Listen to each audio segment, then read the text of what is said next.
요즘 보이스피싱 전화 눈에 띄게 줄어들지 않았나요?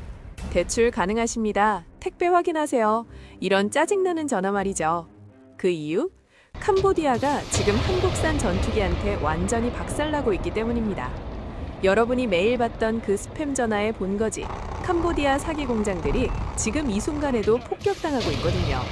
그것도 태국 공군이 몰고 간 한국산 T-50 훈련기한테요. 훈련기라고요? 아닙니다. 이건 이제 완전한 전투기죠. 캄보디아는 개전 단 하루 만에 휴전을 애걸했고 급기야 건물 옥상에다 중국 국기를 걸어놓는 웃긴 짓까지 하고 있습니다. 현실 감각 제로인 이 나라의 최후를 지금부터 낱낱이 파헤쳐드리겠습니다. 자, 먼저 이 전쟁이 왜 시작됐는지부터 짚고 넘어가야겠죠. 캄보디아, 이 나라 들어보셨죠? 동남아시아의 가난한 나라? 앙코르와트가 있는 관광지? 아닙니다. 전생의 사기꾼들의 천국이자 여러분의 개인정보를 빼먹는 범죄 제국입니다. 포이펫이라는 국경도시 아시나요? 여기가 바로 그 악명 높은 사기단지의 심장부죠. 수십 개의 거대한 건물들, 그 안에는 중국 조직폭력배들이 운영하는 보이스피싱 콜센터가 빼곡하게 들어차 있습니다. 한국인, 중국인, 동남아 사람들을 납치해서 강제로 사기 전화를 걸게 만들죠. 도망치려고 하면 폭행은 기본이고 심지어 죽이기까지 합니다. 그런데 캄보디아 정부는 뭘 했을까요? 아무것도 안 했습니다. 아니, 오히려 방조했죠. 왜냐고요? 이 사기 산업이 캄보디아 국가 기관 산업이기 때문입니다. 세금 걷어서 뇌물 받아서 돈 되니까 눈 감아준 거예요. 태국은 이 상황을 더 이상 참을 수가 없었습니다. 자국민들이 피해를 입고 국경 지역이 무법천지가 되는 걸 보고만 있을 수는 없었던 거죠. 게다가 캄보디아군이 국경에서 계속 도발을 일삼았습니다. 결국 2025년 12월 태국은 선전포고를 했고 본격적인 군사작전에 돌입했습니다. 그리고 그 첫 번째 타겟이 바로 포이펫의 사기 공장들이었죠. 2025년 12월 24일 크리스마스 이브 오전 10시 태국 공군 제4비행단 소속 T-50TH 편대가 이륙했습니다. 목표는 캄보디아 바담방주 바난 지역의 무기 저장 시설, 그리고 폭탄 4발이 정확하게, 아주 정확하게 목표물에 꽂혔죠. 완벽한 정밀 타격이었습니다. 여기서 잠깐 T-50이 뭔지 모르시는 분들을 위해 설명드릴게요. 한국이 개발한 고등 훈련기입니다. 훈련기라는 이름처럼 원래는 파일럿들이 비행 기술을 배우는 용도로 만들어진 거예요. 그런데 이 녀석 겉모습만 훈련기지 속은 완전히 다릅니다. 태국에 수출된 T-50TH는 이미 수출 당시부터 떡칠이 되어 있었거든요. 무장 통합 레이더 장착, 전투 상황 대응 플레어 및 체프 디스펜서 장착, 레이더 경보 수신기 장착, 위직 꼬리 날개의 전자전 장비 당연히 장착. 이게 어디가 훈련기입니까? 사실상 FA-50 경공격기와 동급 스펙이죠. 그냥 서류상으로만 훈련기라고 적어놨을 뿐 한국도 태국도 이 녀석이 언젠가 실전에 투입될 거라는 걸 알고 있었던 겁니다. 그리고 그날이 바로 2025년 크리스마스였죠. 태국 공군은 왜 이 시점에 T-50을 투입했을까요? 이유는 간단합니다. 캄보디아의 하늘이 완전히 비어 있었기 때문이죠. 캄보디아는 중국에서 최신형 방공미사일을 들여왔다고 자랑했습니다. HQ-9, FD-2000 이런 거 있잖아요. 그런데 개전 이후 지금까지 단 한 번도 이 미사일들이 발사됐다는 소식이 없습니다. 태국 전투기들이 매일같이 캄보디아 상공을 휘집고 다니는데도 말이죠. 이유가 뭘까요? 3가지 가능성이 있습니다.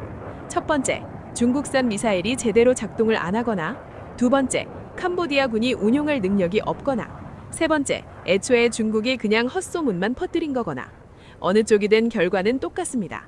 캄보디아는 공중방어 능력이 제로라는 거죠. 태국은 이걸 확신하고 본격적으로 T-50을 투입한 겁니다. F-16이나 그리펜 같은 고급 전투기는 아껴두고 상대적으로 저렴한 T-50으로 폭격을 이어가면서 말이죠. 이건 단순한 공습이 아닙니다. 완벽한 조롱이죠. 너희 하늘은 우리 마음대로야. 훈련기로도 충분하거든. 이런 메시지를 전 세계에 보내고 있는 겁니다. 그리고 캄보디아는 손도 발도 못 쓰고 맞기만 하고 있고요. 자, 그럼 캄보디아는 이 상황에서 어떻게 대응했을까요? 정상적인 나라라면 방공체계를 재정비하거나 외교적 해가를 모색하거나 아니면 조건부 항복을 고려하겠죠. 그런데 캄보디아가 한 짓은 정말 가관입니다. 건물 옥상에다 중국 국기를 걸어놓기 시작했습니다. 포이펫의 카지노 건물들, 사기단지 건물들 옥상마다 빨간 오성홍이가 펄럭이고 있어요. 이게 무슨 뜻일까요? 여기 안에 중국인 있어요. 폭격하면 중국이 가만 안 낼 거예요. 이런 뜻이죠. 어이가 없습니다. 중국 국기를 방패막이로 쓰겠다는 발상 자체가 얼마나 한심한 겁니까? 더 웃긴 건 태국이 지금 가장 싫어하는 나라가 어딘지 모른다는 거예요. 바로 중국입니다.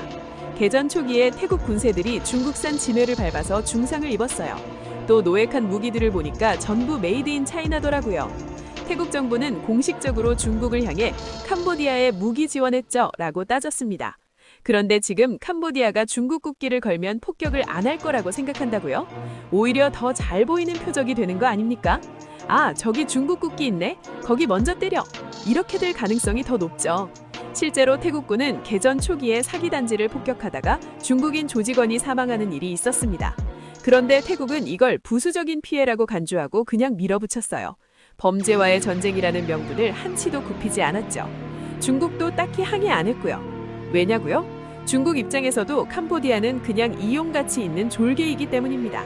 자기네 조직폭력배들이 사기쳐서 돈 벌게 해주는 것이지 진짜로 목숨 걸고 지킬 동맹은 아니라는 거죠.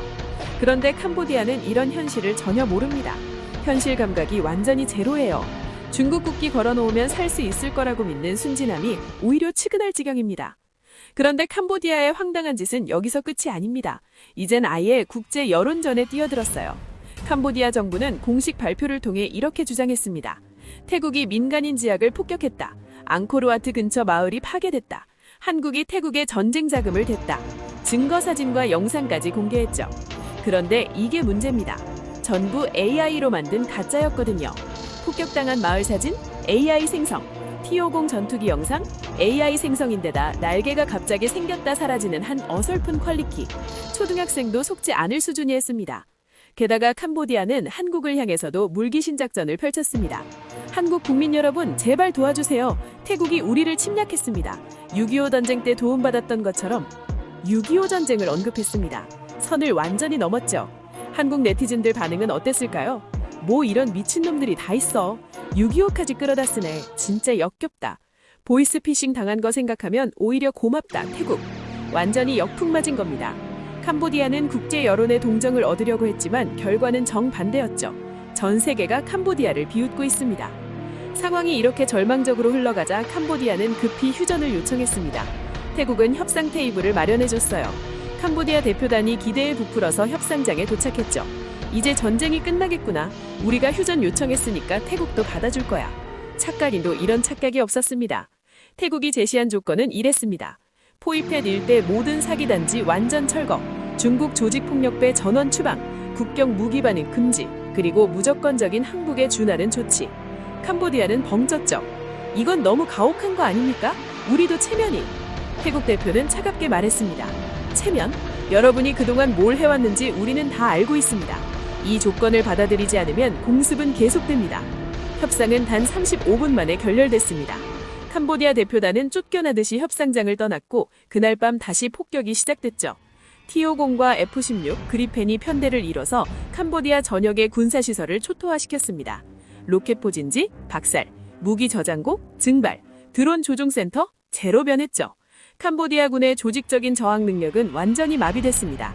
그리고 지금 이 순간에도 폭격은 계속되고 있고요. 캄보디아는 스스로 무덤을 판 겁니다.